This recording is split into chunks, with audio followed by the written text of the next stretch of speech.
Penn State beats UCLA 27-11. That's Sean Fitz, Nate Bauer. I'm Greg Pickel from Blue White Illustrated. Nate, will start out with Nick Singleton. Not playing today for Penn State. It did not matter in the end. James Franklin saying just a few minutes ago in his post-game news conference that they thought all week he was going to be available, and it turns out after warm-ups he was not. Yes. Look, we reported it. I reported it on Wednesday. Nick got bumped up in the Illinois game. Right, it's that ever elusive and wonderful, mysterious bumps and bruises, right? But this happens to everybody.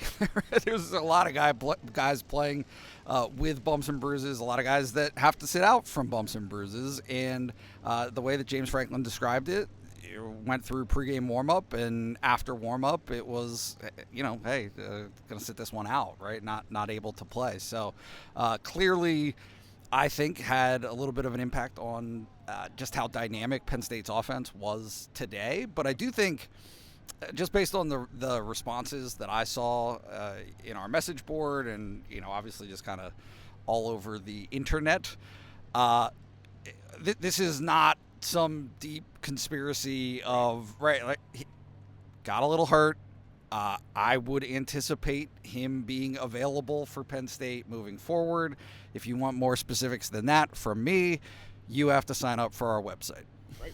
And it's 2 months for $1 promo code. It's easy for me to say PSU1 at BlueWhiteIllustrated.com. Sean, initial impressions on the win? Yeah, Nate mentioned the lack of explosiveness, and I think you saw that show up, especially in the first half. Another slow start. I don't think they can afford that next weekend when they go to USC and play them at the Coliseum. It's going to be one of those things that you have to fill in certain spots. Thought Katron Allen looked great in spurts. There were other times he didn't have any room to run. That's going to, the run game I think was a bit wonky today without Singleton. Let's be honest. You take your most explosive piece out, what do you get? Right. You saw what you got. Penn State, once again, bigger in the stat lines, probably not as high on the scoreboard as you'd like. Right. Defense, again, it's so interesting to watch the response to this defense, right, who gave up 3 points. The starters gave up 3 points. They gave up the late octopus there at the end. Right. But it's tough to, as you can see, put into words. Right. But Penn State's defense has been so good for so long. You're trying to figure out, like, are there holes in this? Is Tom Allen not performing up to standards? But then you have those middle two quarters, especially the third quarter, right, where you see the potential of this defense, especially getting after the quarterback. I thought UCLA's quarterback, for the situation that he was in, played fantastic today. Found those little soft spots in the zones, found those windows, and did a good job. UCLA decided that, hey, maybe still run the ball. And yes, game flow had a lot to do with it, but there was some little patches that Penn State went through on defense that I think was could be sewn up there. But all in all, you still get the conference win. It's not as impressive as it was in week one, and I think that's probably the theme here. Is like you would like to see a little bit more from this team on both sides of the football. Right. But you're still 5-0. You're still in the playoff hunt, and that's what matters. Nate, I asked you about Nick first, so just your first impressions overall of this contest. Penn State winning its, fourth home game in a row and fifth of the season. Yeah, 5-0. Look, I do think, and we'll kind of put this out there, I think that the impact of injuries on a broad scale is being undersold just a little bit, right? You can see guys that aren't out there. It makes a difference. It changes things. I'm looking at this stat line, 2.8 yards per carry rushing from Penn State today. Now, obviously, that takes into account Drew getting sacked, and I think it was a 16-yard loss on one of those sacks. So yes, that has a little bit of an impact, but it's not coincidental. Nick's yards per carry is 6th nationally. Right, like it just makes a world of difference when you lose 7.7 yards per carry out of your arsenal offensively.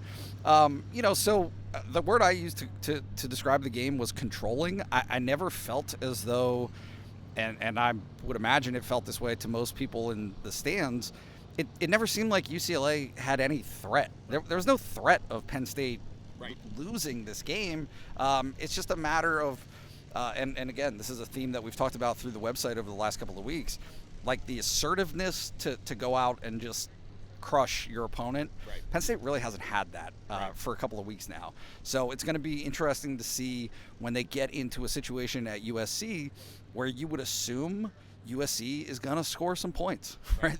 They will increase that pressure that Penn State really hasn't been under, just because, the teams that they've been playing so far this season just have not had anything resembling an offensive threat to put these guys in jeopardy. Right. Sean, final thoughts and anything you want to get off your mind before we get into USC week? You look at the last couple of weeks, specifically Illinois and UCLA, the same type of game plan, drag Penn State down into it and stretch out that game. You look at where Penn State had success on offense in the second quarter, you're like, okay, that's great, but just 2 drives, and for a college game, that's one, maybe even 2 fewer than you were looking at. The middle 8, Penn State got the ball to start the game and didn't do anything with it. Kind of, I don't say flubbed the middle 8, but made the middle 8 less important because they didn't get the ball at the start of the second half, even though their defense almost got it back right here with a strip sack. But no, you just look at those things and you wonder, how long can you get by with this against this schedule? Is like these teams are going to see the blueprints. They saw the rub routes that Illinois ran last week, and they did that successfully to set up a field goal in the first half. How many of these blueprints are out there to take advantage of what Penn State's doing, and how much does Penn State have beyond this, more beyond what they've shown? I think the injuries are a part of it. You mentioned Singleton. You mentioned a couple other guys today. Anthony Donko went down. He's been playing very well at right tackle. He goes down all of a sudden. I think those rushing numbers, it'd be interesting to see where those rushing numbers come before and after Donko. Even though I thought Nolan Rucci did a decent job in the run game, pass game's still a bit dicey there. So you'll see that. It's just Penn State's got to push through. They got to find some explosiveness from elsewhere. You got Liam Clifford into the mix today. He did a really good job. And again, we talked last week about the kicking game. Ryan Barker comes out, made every PAT, made both of his field goals, including a 40-yarder. So some confidence there. Riley Thompson takes a step back. It's just it's hard to look at this team and say that it's firing on all cylinders just because we haven't seen it. And you're going to need that at some point. You're going to need that next weekend. You're going to need that in a month from – or less than a month from now when Ohio State comes to this field. So it's about the measurement and the standard of the top teams they play on their schedule. And right now, Penn State's getting by against these teams they should get by against, and everything's fine, but you're going to need something more at some point. Nate, final thoughts? Same, right? To a certain extent, I do think that the schedule is a big part of this conversation. In that, what have you seen Penn State have to get up for? Right? And so they had to get up in a certain respect for an Illinois team that came in here ranked. It was a night game, that kind of thing. They had to get up for the first game of the season at West Virginia. Right? But I just it is. And this is much too broad of a conversation for this space, but it's just telling of where this program is in its lifespan of these assumed wins. It hasn't been in doubt. They have handled their business, which is a massive credit to Penn State because they have done all those things. And you look at the rest of the season and the games that they have coming up. Look, outside of Southern Cal and Ohio State, is it any more daunting than any of the schedule last year? Right. I'm not sure that it is.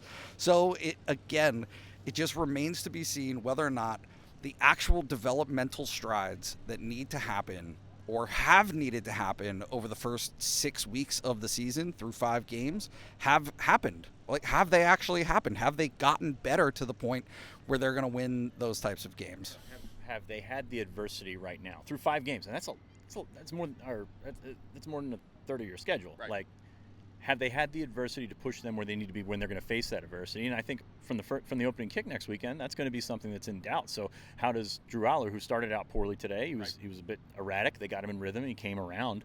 But how does that impact him? How does having Nick or not having Nick impact him? So a lot of the adversity they faced is injuries and sort of big picture stuff. Right. But in the game, when have you had to make the stop? When have you had to make the play? And that's what I think it's going to come down to. Yeah. All right, that is the wrap for Penn State UCLA. It'll be Penn State USC next week. We'll have complete coverage at BlueWhiteIllustrated.com. That's Sean Fitz, Nate Bauer. I'm Greg Pickel. We will talk to you next from the Coliseum in Los Angeles. So halfway through my last answer.